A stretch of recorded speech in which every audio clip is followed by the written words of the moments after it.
Right, what we got? So, want to replace the old screen in the Freelander for a nice new CarPlay. I've had this little CarPlay system for a while. It's worked very well, but I want a bit of a better system. Very 2000s, isn't it? Yeah, I want a bit of a better system. I mean, it's all okay, but the sat nav on here is just a bit of a pain. So I want to upgrade to something nicer, something newer.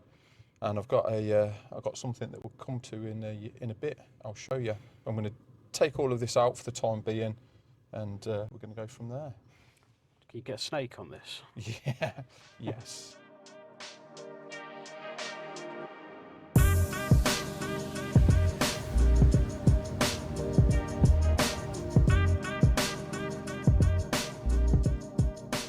Right, so I'm going to start stripping all of this out. It's actually quite an easy job. Anyone could do it with a few tools. First thing I'm going to use is a trim tool. I quite like these metal ones, but do be careful they don't mark your interior. And to get the top off, it's as simple as that. Yeah, some of the Land Rovers, a bit better spec than mine, have a speaker in the top here, but it's yeah, it's quite nice, and it exposes some of the bolts here. There's two there, two here, just to whiz out. They're Torx 20, I think, T20. Split them out.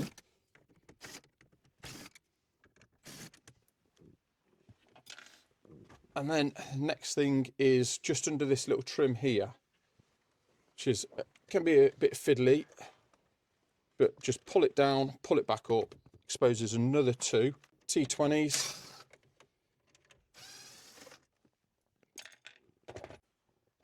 Once you've got those bolts out there, this whole fascia can just pull forward. So give it a bit of a pull like that, and it all pops forward. There is one wire here, which can be a bit of a pain to get to. Is that the yellow one? Yeah, but you do just unclip it there. It is just press the tab in, and it releases, and that removes this whole fascia here. We're going to need that in a little bit, so we'll put that to one side. Right, with that fascia out the way, we can get the top screen out. The top screen does have a few more cables. Got this top fibre optic one. Get that out. Power cable, which is a bit fiddly. Pull it. And then this little one here. With that out the way, this is now done, and we can move to the bottom. Again, this is 2 bolts either side, and we'll remove that, and we can get that out the way.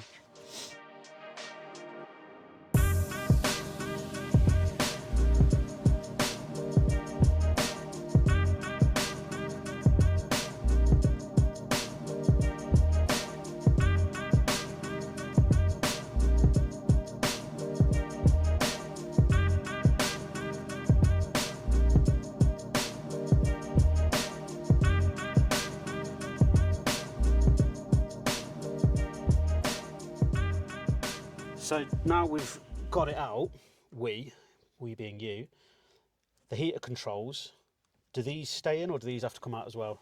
With the CarPlay system I've bought, this heater control system here stays in place. So leave the dials, everything in, but we are going to remove this. With that unbolted, this should pull forward, and again, a few more wires and connections. Main power. One last fibre optic. Then that is everything removed that we need to remove so far. Now I'll show you the CarPlay system we bought. So this is what we're here for. What's in the box, Joe? Come have a look in my box. Right, open it up. Got some lovely cables in here. Yeah, you like that? Goodies.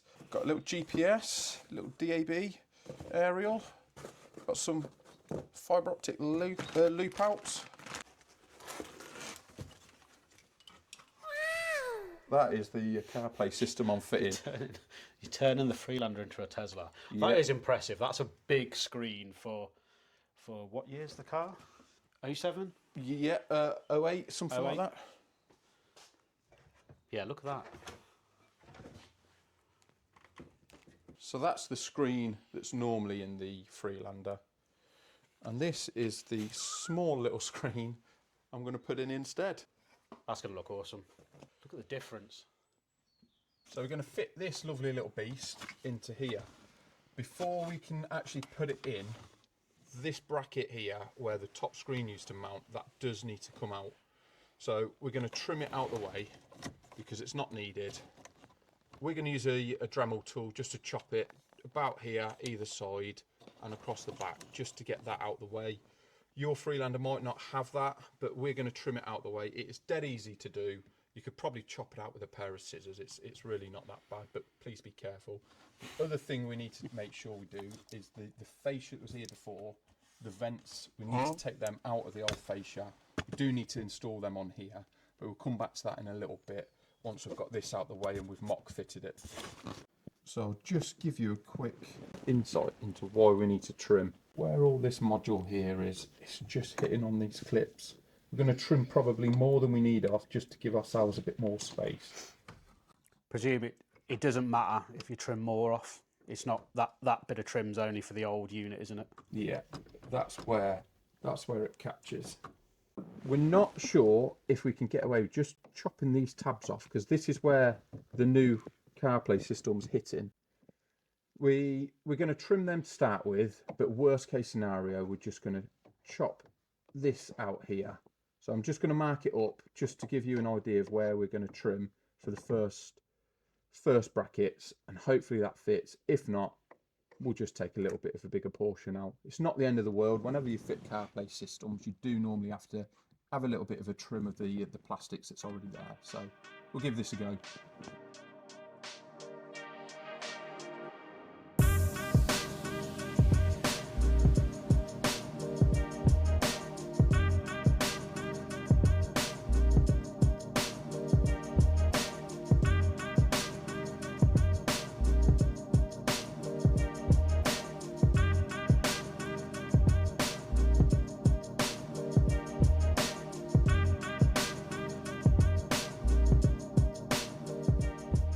So I've chopped those little brackets out. To be honest, I'm not 100% happy with it. That is going to vibrate like no man's business. Like when you're sat in traffic or idling, you go. Also, this just looks a bit rubbish here, so I think I will still just chamfer it over here. Would it be worth caking the dash with expanding foam? That would be nice, yeah. And maybe I could use my crayons to draw a CarPlay on.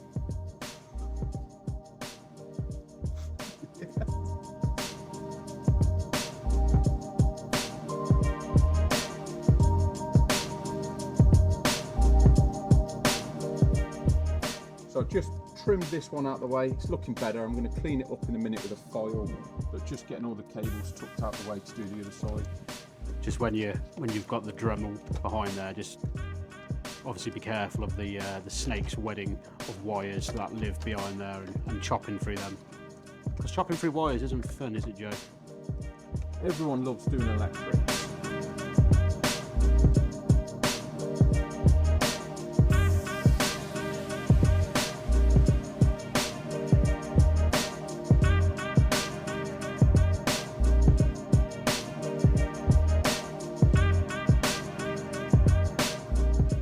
Right, trimmed that up, cleaned it up with a file just to get all the sharp edges removed. It's looking good now. Did cut a little bit more than we were first expecting out, but it does look a lot better than just when we took those tabs.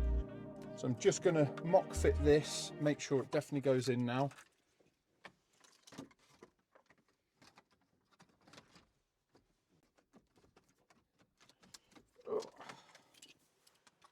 Just be careful. Buttons like to pop off at the bottom here. If that does happen, they do just clip back in. Just like that. Just going to chuck it in for the time being, just to make sure. Yeah, that looks awesome. There we go. It's like it was made to fit. Yeah. Before we install it properly, connecting all the wires, we do have to fit the vents from the old face unit. So we'll go to the desk and we'll do that now. So the old vents, just going to swap them over onto the new CarPlay system. They are just clipped in. So I'm just going to bend the plastic back just to remove the vent and just pop it into place. Might need a little screwdriver just to get down the sides, but then again, might get lucky.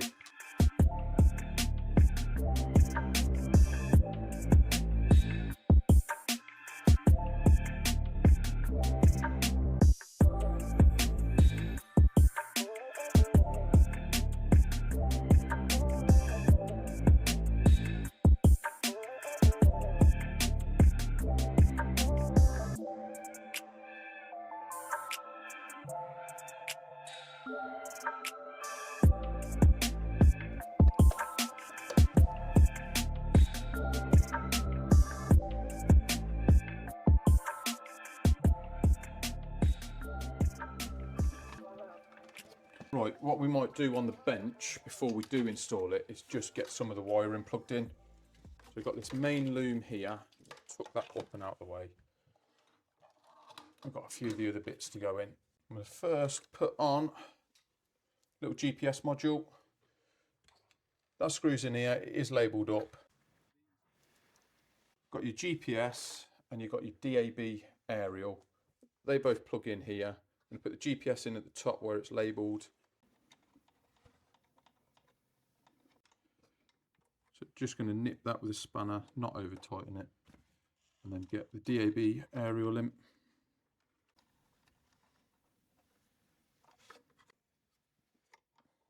Again, just nip that.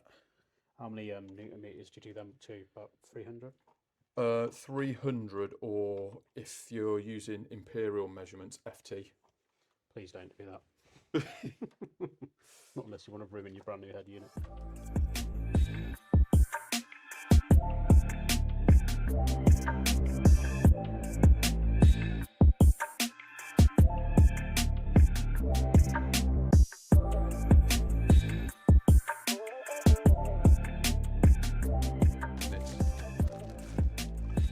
So it does come with some harnesses here for fitting reverse cameras. I've not got the cameras just yet, but that'll be installed at a later date.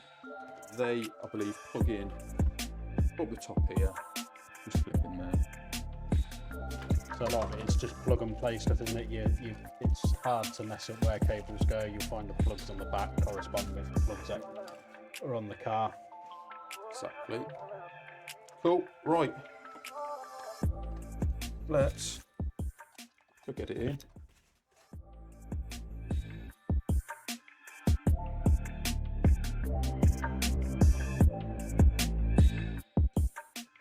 That's just fibre optic loop top.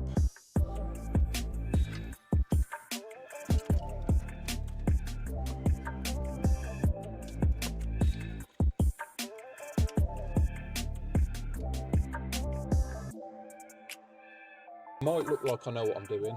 I don't. So I'm just plugging in.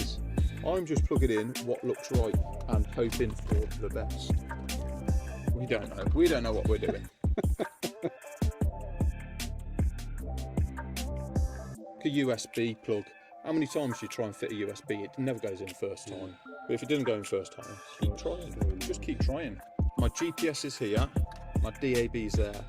What I'm going to do is I'm going to mount them coming out the top, and I'm going to mount them on my dash. They've just got little sticky pads just out the way. I'm going to mount them separate to each other, just because I'm no expert, but I believe if the GPS and the DAB aerial are near each other, they're going to interfere and probably cause issues with the signal. So I'm just going to separate presumably they've put them sticky pads on to locate them somewhere. Yeah. I imagine with all the wires and electronics in the dash, there may be some interference. That's why they want you to stick them somewhere out of the way. Yeah, definitely. There is a lot of cable, so you can route it through the dash, up your side pillars and under your headlining if you want. Route that however you like. I'm going to just stick it up on the dash out the way just to make sure it's all working, and then I'll finalise where I want it later off camera. With the DAB, because I've fitted a similar unit in a Defender, and I'll probably get told off in the comments, because I did it in the driveway in the cold, I just jammed them behind the dash, and it works all right. I've not had problems. The very last plug is a bit fiddly. It's this one, power cable and it goes in there. Do you realise when you enter the Freelander 2 in the concourse competitions, they will be checking stuff like this? There we go. Right, keys. Let's try her. Right, that's working. It's coming on. That is cool. That's wicked. There is little Android man. It's taking a while to load. Look at that. There we go. Let's connect Bluetooth. It's just going to connect like you would normally on your phone to any other device.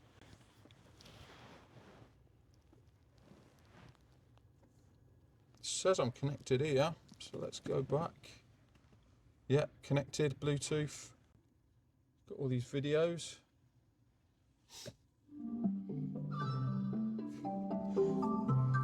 Like that. How good's that? Police pull you over. What are you watching, sir? Just some crab garnish. Look how happy she is. No, she doesn't even look happy. There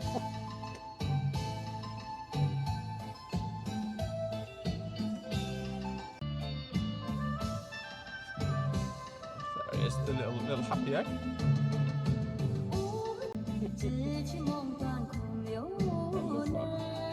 So, just pulled the screen back out. Got this little white cable here. And we forgot to plug that in. Goes just in there. And we'll show you now why that's important to fit. So I've got the CarPlay back in. Just going to show you why that little white cable is important. So if you come over here, this is the main home screen you get. So it's all working pretty well. Got all your apps. You can obviously download more. The reason that white cable is important is because you have to preset your steering wheel controls. So depending on what steering wheel you've got, mine's quite basic, but I know a few of the Freelanders do have a lot more features. Got a lot of buttons to choose from here. So down here we've got obviously the start option to pair buttons to the steering wheel. Let's go with volume up. So once that's pressed on the CarPlay, I have to press it on the steering wheel. And then we can see it's that's paired. Now you do the next one and then press. It's that simple. And then you can go through the rest of the buttons that your vehicle has and just pair everything up. Once you're finished, just press end. Yeah, the functions on the steering wheel that you can set on the CarPlay are the ones that you were able to do previously with your old system that was installed. So that would be being able to answer the phone if your steering wheel's got the ability for that, or your volume control, skip track, next track, and then your modes. You've also got a mode button, haven't you? What does Yeah. that do? Sure. So if we go onto the mode, if we click start and then there it is, mode. If I press the mode button on the steering wheel and then it would take it to different modes, so I can look at lovely different videos. If I press mode again on the steering wheel, it goes to phone, so then I can call whoever I want to call, go through my contact list, and then if I press mode again, it's got aux cable and mode again. So different features that your vehicle might have. So if you want to connect to CarPlay, it's very simple. Just go on your app button at the top, this one here, and once it loads up, you've got your usual CarPlay. I'm really happy with this. As you saw, it wasn't that hard to install. It's got so many apps and features already on there. You can obviously download more if you wanted to.